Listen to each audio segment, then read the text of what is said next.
Voulez-vous entendre un speech à la Malcolm X, à la grandeur du speech de Nelson Mandela? Eh bien, cette représentante de l'État de la Palestine vient de faire un discours anthologique et elle restera gravée dans l'histoire de l'humanité. Regardons ensemble. Given that a number of states have spoken about Palestine directly, we have prepared 3 replies, which we will read one after the other, and we kindly ask for your indulgence in that regard. We will first respond to Israel's statement. Mr. Chair, at the outset, let us remind Israel that our name is not the Palestinian Authority, but the State of Palestine. Sure, your finance minister said at an event in Paris earlier this year, there is no such thing as a Palestinian people.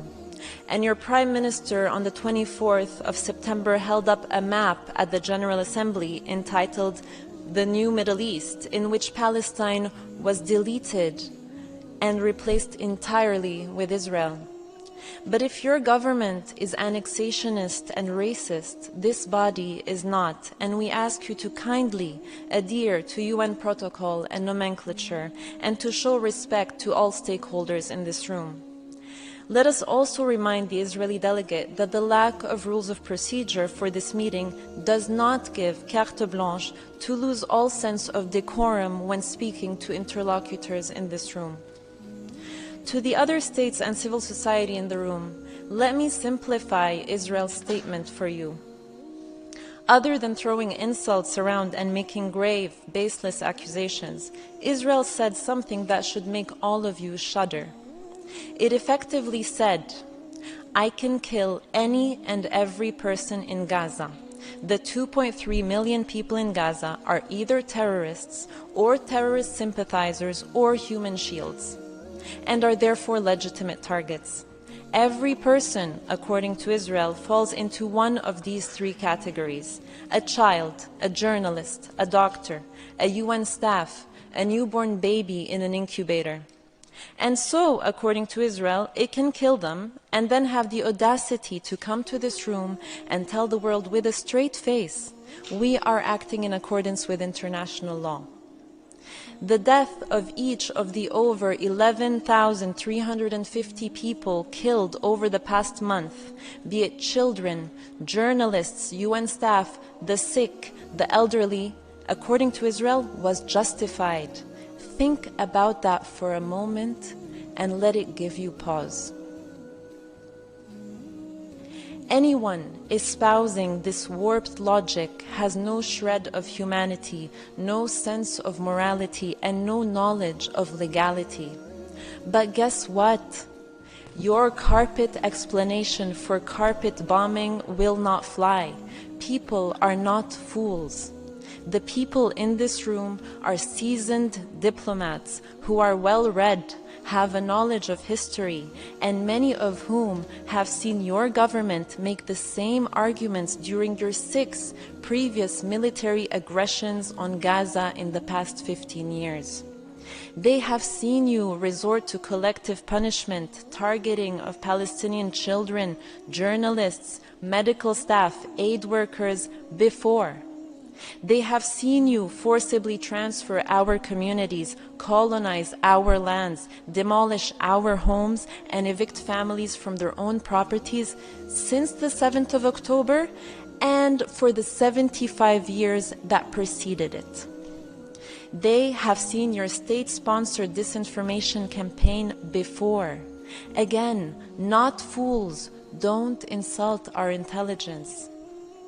By saying that it is acting in accordance with international law, Israel is effectively saying the UN Secretary General, the UN High Commissioner for Human Rights, the WHO, UNICEF, OCHA, UN Special Rapporteurs, the UN Independent Commission of Inquiry on the Situation, human rights organizations worldwide, disarmament NGOs worldwide, humanitarian NGOs worldwide, countless legal experts are all wrong.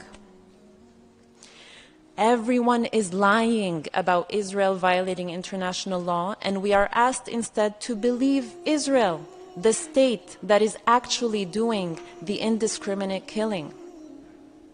It is interesting that by saying even wars have rules, Israel quoted the very same UN Secretary General whose resignation it has called for because he dared to say that Israel has a history of occupying Palestinian land. The dissonance of hearing the Israeli representative talk about wars having rules as it commits genocide and breaches every rule in the book live on our TV screens is quite something. To Israel we say, we see through your PR and disinformation. The whole world sees through your PR and disinformation. The millions of people filling the streets in every major capital of the world, calling you out for genocide, sees through your PR and disinformation. Perhaps you think that with your incendiary rhetoric, we will all forget the incitement, the declarations and acts of Israeli officials, the people you represent, to wipe out Gaza, to drop a nuclear bomb on the Palestinian people, to destroy the human animals and children of darkness. Perhaps you think that your constant intimidation and threatening language will make everyone overlook the fact that Israel is, as we speak, killing babies, youth, women, men, elderly, no one too small or too old or too sick to be spared its wrath. Perhaps you think that by cutting off telecommunications and imposing yet another blackout on Gaza, you can continue to commit genocide while avoiding the annoyance of people being able to use their phones and computers to report on it. Perhaps you think that as your trigger-happy soldiers continue to kill journalists, 41 so far, the highest number of journalists killed over a 4-week period than in any conflict in the last 3 decades, you think that no one will be left to expose your crimes.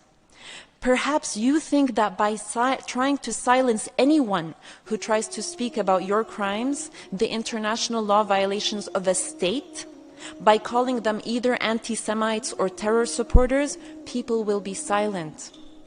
And your intimidation campaign knows no bounds. They attack Palestinians, Jews, Israelis, UN officials, politicians, parliamentarians, university professors, and anyone worldwide who calls you out for your violations of international law. But guess what? Your intimidation and silencing will not work. We, along with all peace-loving nations and along with all people of conscience around the world, will not be silent. We will continue to call you out on your crimes, to call for accountability for your violations, for sanctions as your government continues to reject calls for a ceasefire, to massacre our people, and to entrench your colonial occupation and apartheid regime. Something your country should have learned over the past 75 years is that the Palestinian people are a people who refuse to disappear. And your nuclear threats and your bombs and your tanks and your bulldozers will never break the Palestinian people's will to be free and to live in the dignity and peace to which all people are entitled. Unlike you, we have consistently stood in this forum calling for respect for international law, for ethical principles to guide state behavior, for peace over war, for humanity over national interests, for disarmament over destruction. Once again, we stand in this forum to call on all states to respect and ensure respect for international law. Let the law be the measure by which all are judged, not propaganda and hateful, biased spin steeped in racism. And to Israel's absurd assertion that Palestinians have a problem with people of Jewish faith, and give the impression that this is a religious conflict, let us say it loud and clear. This is not and has never been about religion. Had the occupiers of our land or the violators of our rights been Muslim, Christian, Buddhist, Hindu, atheist, or of any other conviction, we would have called them out all the same. Palestine has always been multiracial, multi-ethnic, and multi-religious. People of Jewish faith have lived in historic Palestine as Palestinians for centuries. We consider them to be our brothers and sisters. And since the memory of the Holocaust has been invoked, let us also say loud and clear, we have the greatest of solidarity with both the victims and survivors of the Holocaust. It was not Palestinians that committed that horrific genocide, but the fascist forces that spawned from Europe, and it is unconscionable that a number of European leaders are again beating the drum as another genocide is now underway in Gaza. We are united with those hundreds of thousands of Jews around the world, including from organizations like Jewish Voice for Peace, If Not Now, Na'amod UK, who are calling out this genocide and chanting in the streets of New York, London, Paris, Berlin, Sydney, Toronto, and all major Western cities so that their governments can hear, not in our name, end the genocide in Gaza. With them, we stand together to end this pain and suffering. Together, we will not allow this to happen. Never again is now. Tout simplement époustouflant. Subhanallah, mashallah. Franchement, merci d'avoir regardé et à la prochaine fois, Inch'Allah. Assalamu alaikum wa rahmatullahi wa barakatuh.